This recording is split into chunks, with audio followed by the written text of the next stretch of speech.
ধান থেকে চাউল, এক ফোঁটা গামের গল্প। ছোটবেলায় যখন মায়ের সঙ্গে উঠোনে ধান শুকাতে যেতাম, তখন বুঝতাম না এই সোনালি দানাগুলোর পিছনে কতটা মমতা, কতটা অপেক্ষা আর কতটা শ্রম জমে থাকে। আজ বুঝি, ধান শুধু শস্য নয়, এটা একজন চাষির বুক ভরা স্বপ্ন, একজন মায়ের রান্নাঘরের আশ্রয়, একজন সন্তানের মুখের হাসি। মাঠের শুরু স্বপ্নের বীজ। ধান চাষ শুরু হয় বীজ বোনার মধ্য দিয়ে, কিন্তু তা আসলে এক টুকরো স্বপ্ন রোপণ। কৃষক সকাল থেকে সন্ধ্যা রোদে পুড়ে কাদায় ভিজে খেতে কাজ করে। ধান গাছ যখন শীষ ধরে, তখন কৃষকের চোখে আলো জ্বলে ওঠে, এ যেন তার সন্তান বড় হচ্ছে। এই ধান যখন গড়ে ওঠে, তখনই শুরু হয় এক নতুন অধ্যায়, চাল তৈরির। রোদে শুকানো, ঘামের জলে ভেজা যত্ন। ধান মাড়াই শেষে রোদে শুকানোর কাজটা শুধু প্রক্রিয়া নয়, এ এক প্রেমের মতো যত্নের ব্যাপার।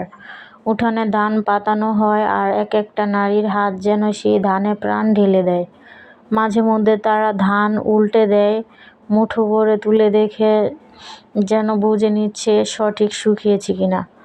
দুপুরের চড়া রোদে তারা ক্লান্ত হয়, কিন্তু তবুও এক মুঠো চালের আশায় চুপচাপ লেগে থাকে।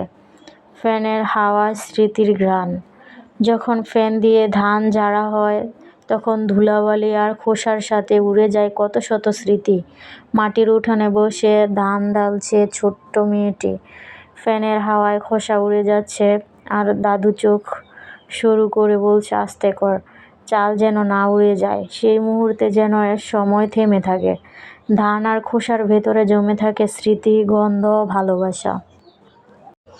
কলে কোটা জীবনের ছাঁকনি। ফ্যান দিয়ে ধান ঝাড়া শেষে ধান পাঠানো হয় কলে, সেখানে কোটা হয়, খোসা আলাদা, চাল আলাদা, আর প্রক্রিয়াটা যেন জীবনের মতো। কষ্ট, ত্যাগ আর ভালোবাসার ছাঁকনি দিয়ে শেষ পর্যন্ত বেরিয়ে আসে সোনালি চাল।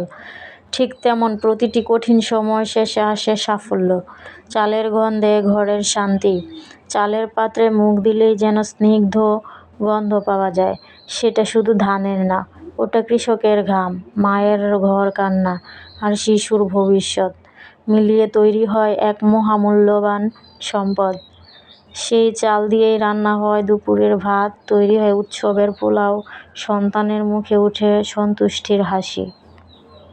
শেষ কথায়, ধান থেকে চাল তৈরির এই প্রক্রিয়া আমাদের দেশের প্রতিটি গ্রামে প্রতিদিন ঘটে চলে। কিন্তু এর ভিতরে যে ভালোবাসা, আত্মত্যাগ আর মানবিক গল্প লুকিয়ে থাকে, সেটা বোঝে কেবল সেই মানুষগুলো যারা এই ধানের সঙ্গে বেঁচে থাকে। এই চাল কেবল খাদ্য নয়, এ এক জীবনের পদচিহ্ন। এক মুঠো চাল মানে এক ফোঁটা ঘাম, এক বাটি ভাত মানে শত অজানা মানুষের ভালোবাসা। এক মুঠো চাল, এটা শুধু খাদ্য নয়, এটা আমাদের মাটি, আমাদের মা, আমাদের ঘাম, আমাদের আত্মা। মনে রাখবেন, ভাতের প্রতিটি দানায় লুকিয়ে আছে অসংখ্য নামহীন মানুষের কষ্টের গল্প।